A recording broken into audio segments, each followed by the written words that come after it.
What is up, everybody? Marky here, and today I think I have one of the most exciting videos that I have ever made on the channel because I have had hands-on experience with the Nintendo Switch 2, and I want to talk about it. So if you enjoy the video, please don't forget to leave a like, comment, subscribe, because we are going to get right into it.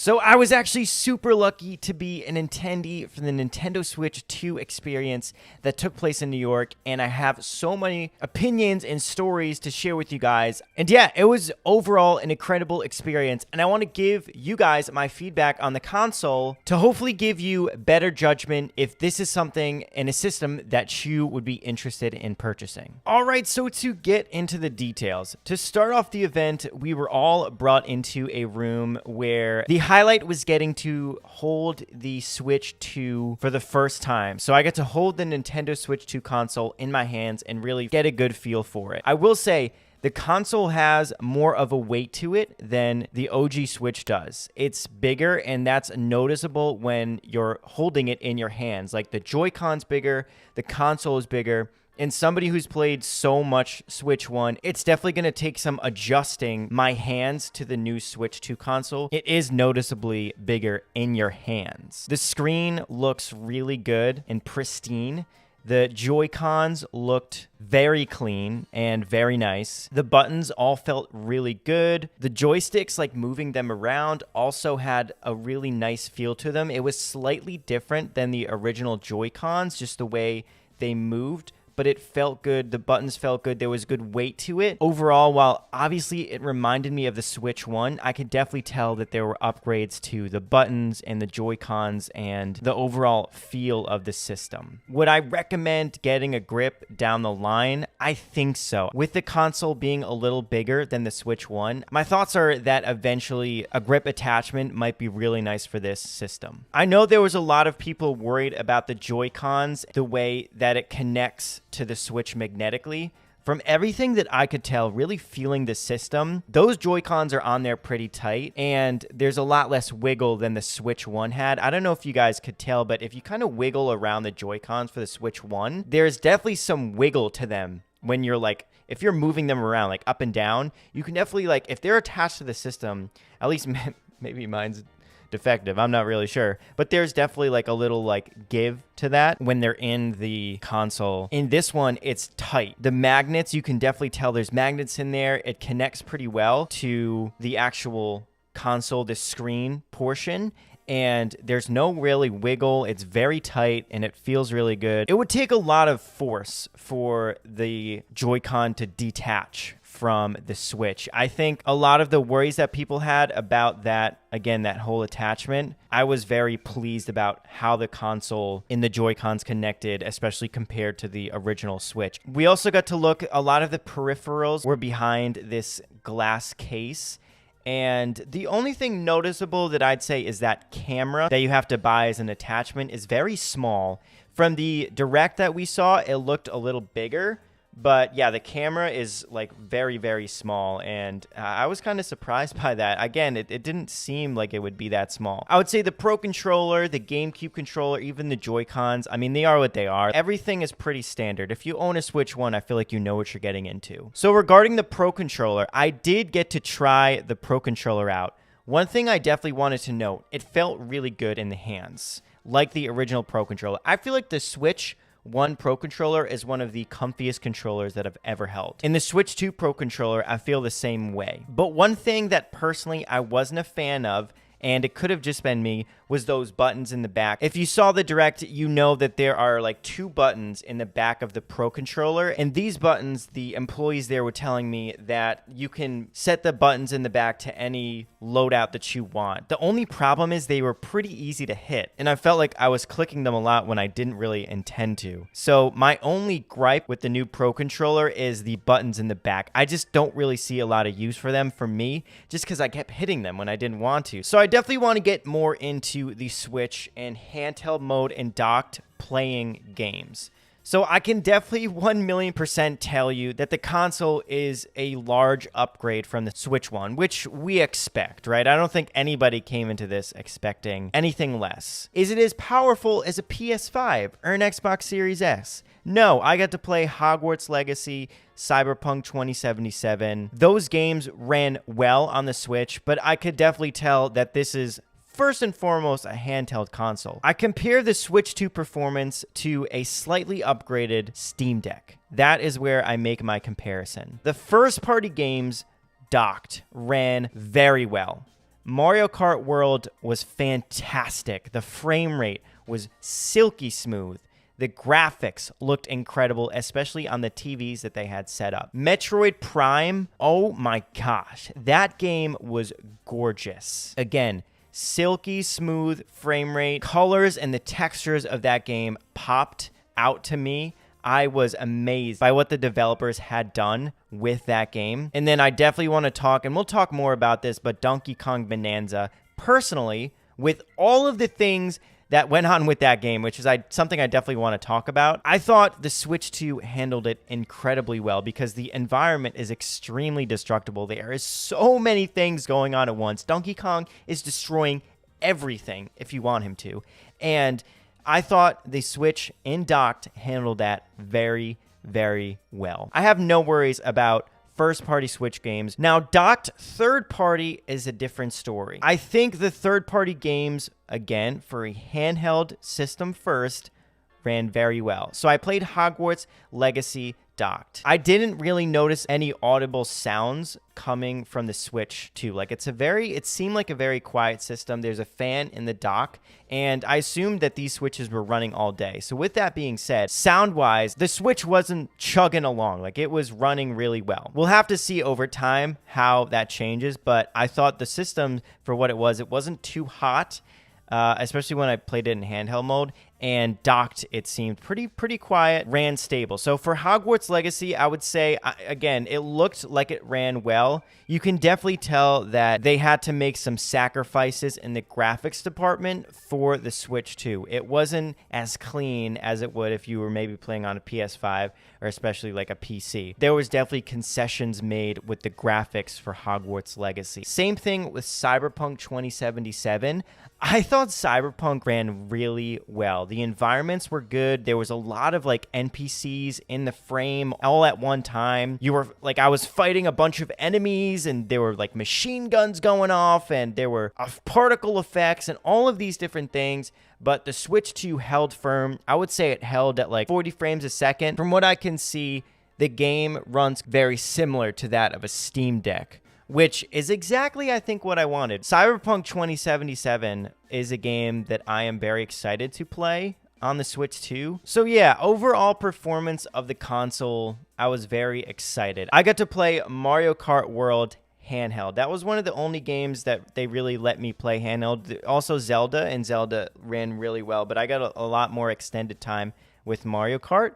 And what I can say is, that game is beautiful in handheld. You can definitely tell there's such an upgrade. In handheld, it was smooth, and the screen was beautiful. The colors really popped out at you. There's definitely more of a weight to it than the original Switch. It's going to take some time if you've played a lot of Switch 1 to adjust in handheld mode, like where your hand should be and how to grip the Joy-Cons correctly, especially if there's no, if you don't buy a grip right away for your new Switch. It's definitely going to take some adjustments to actually grip everything, but I didn't feel like my hands didn't feel bad. I would say like they felt good holding the new Switch. It was a pleasant experience in handheld mode, and as somebody who plays a lot of their Switch 1 in handheld mode, this was a very important item for me. And overall, I was very pleased with how not only the console ran, but just how the feel of the console was in your hands playing Mario Kart. It felt good. It felt really good. And again, silky smooth. And I know people were upset about the OLED screen not being included in the base model, but I gotta say, that screen was gorgeous. One thing that I wasn't totally blown away with was the mouse functionality for the Joy-Cons. So getting into a little bit of the Joy-Con functionality, right? I think they felt good.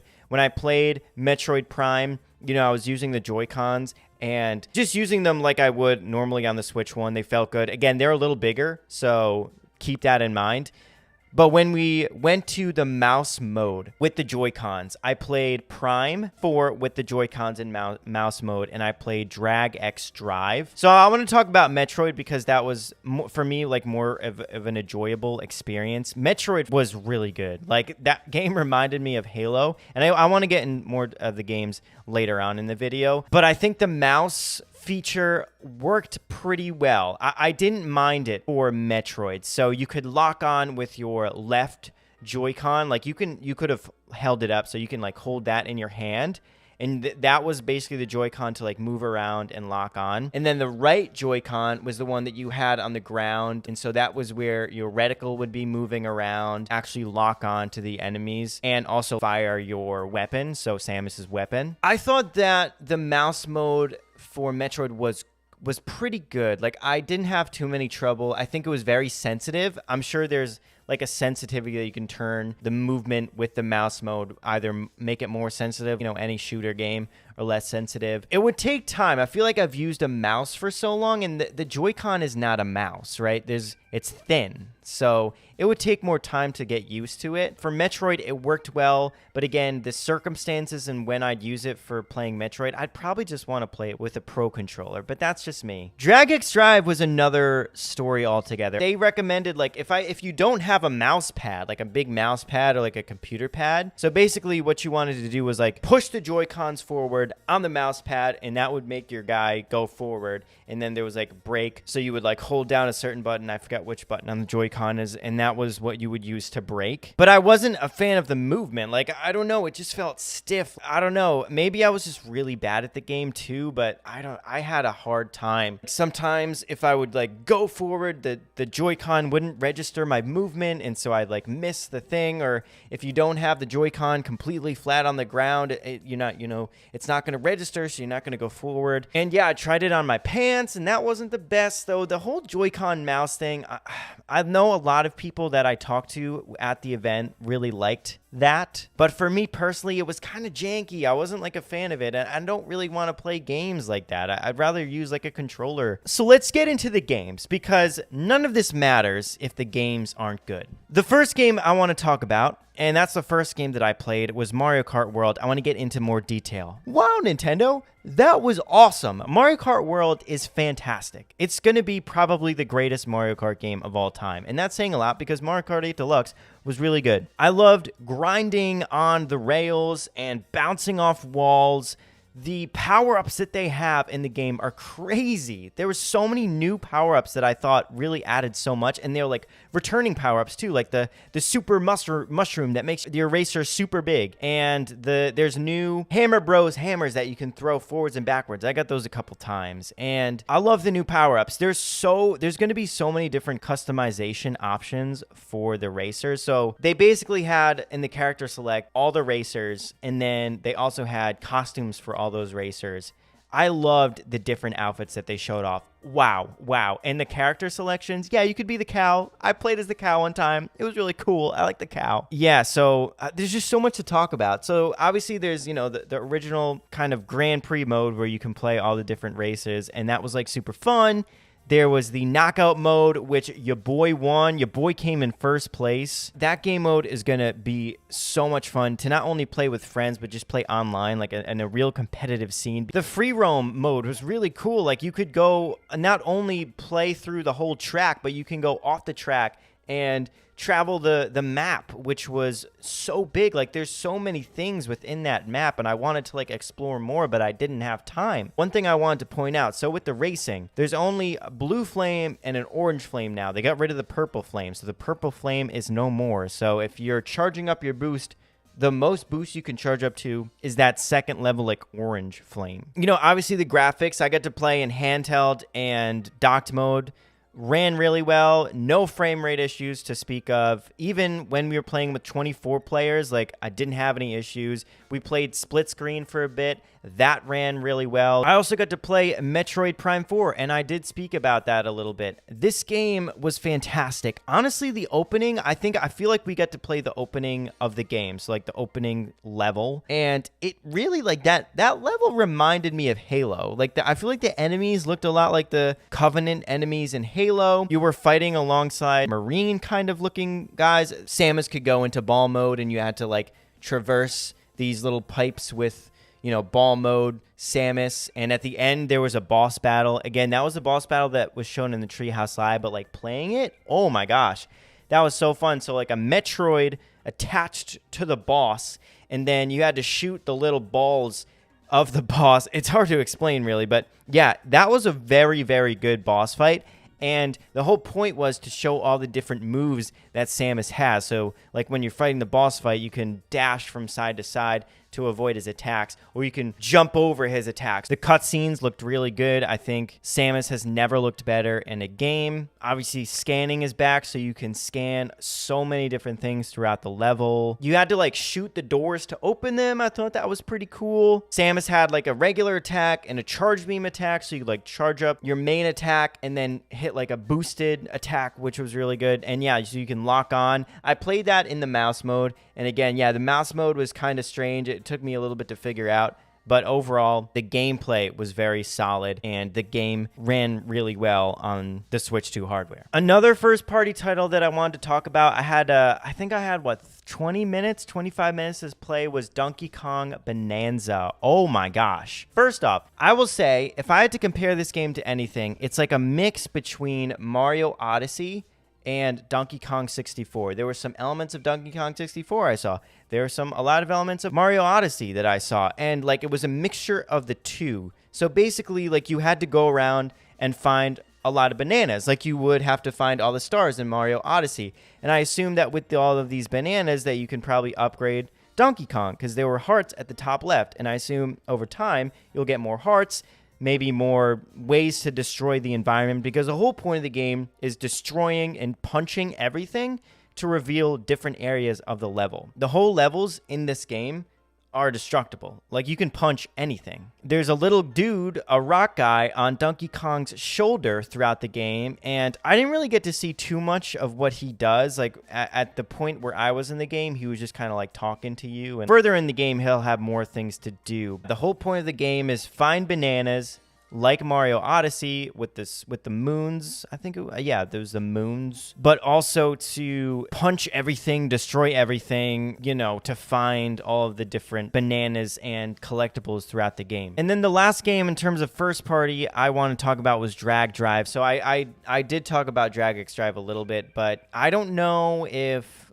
I would get this game if it's more than, I want to say like $20, because most of the game is like, you're using the mouse mode to move around, and it wasn't my favorite type of movement in a game. It felt, for me, very clunky, and again, maybe I just wasn't good at it, and some people really liked it. Basically, it's like 3-on-3 basketball, so you like shoot, you know, the ball if you're close enough, and it seemed to me like they only showed that bit, but it might get a little repetitive after, I would say, a couple games at once. Maybe this would be one of those perfect pack-in games, but a game that I would buy separately for like $60, even $70 if we're talking Switch prices, I don't know if I'd get that. So I played a couple of third-party games that I also want to talk about. So we'll talk about Hogwarts Legacy first. That was one of the first third-party games that I played, and I hadn't played Hogwarts Legacy before, but I had known somebody who did, and I thought the game looked good at some points, and then I can see where there were inconsistencies with the graphics at other points, whether it was like cutscenes, and there were concessions made in the graphics department. After I went through one of the missions, I did get to fly around on one of like the Griffins, and I didn't see any frame rate issues, but there was like some pop-in when I was on the Griffin and I was about to land when I was flying up high, and then like I went back down. Like there was a lot of pop-in and things were like starting to come into frame, and that kind of worried me a little bit, but it wasn't a massive deal, and like the gameplay portions were fine. So yeah, a little bit of pop-in and concessions with the graphics wasn't a massive hit for me in terms of excitement. I played a little bit of the Street Fighter 6, and that ran really well. I was actually excited for the Street Fighter because after I was playing it, I was like, ooh, this looks really good. Again, no frame rate issues there. There was definitely some concessions with the graphics, hair physics that you can definitely tell look different. That went great. And the one-on-one combat, which was what I was able to do, ran well. Now, we didn't get to see a couple of the other bits in the game, like the overworld and how that ran, especially when there's more like things going on. But if you just look at the combat, like the one-on-one gameplay, that ran really well. I also got to play Cyberpunk 2077. I know there's an optimized version for the Steam Deck, so I assume they took that version, played around with it a little bit, and then made it into the Switch 2 version. But I thought Cyberpunk played very well in docked. The main thing I could see was a couple of downgrades to the textures in NPC's hair. Like when I was talking to somebody, I could tell that there were some downgrades in the hair and like the textures with that. If you want to play a massive, awesome open world game like Cyberpunk and handheld, I think the Switch 2 is a really good option for that. I hope that I was able to explain myself well and give you clear insight into whether this is a console that you would be interested in. I hope you guys enjoyed this video. It was really fun recapping my experiences with the Nintendo Switch 2 experience, and I wanted to share everything that I could with you guys. If you guys enjoyed, please don't forget to leave a like, comment, subscribe. I will see you guys on the next one. Have a good one, guys. Peace.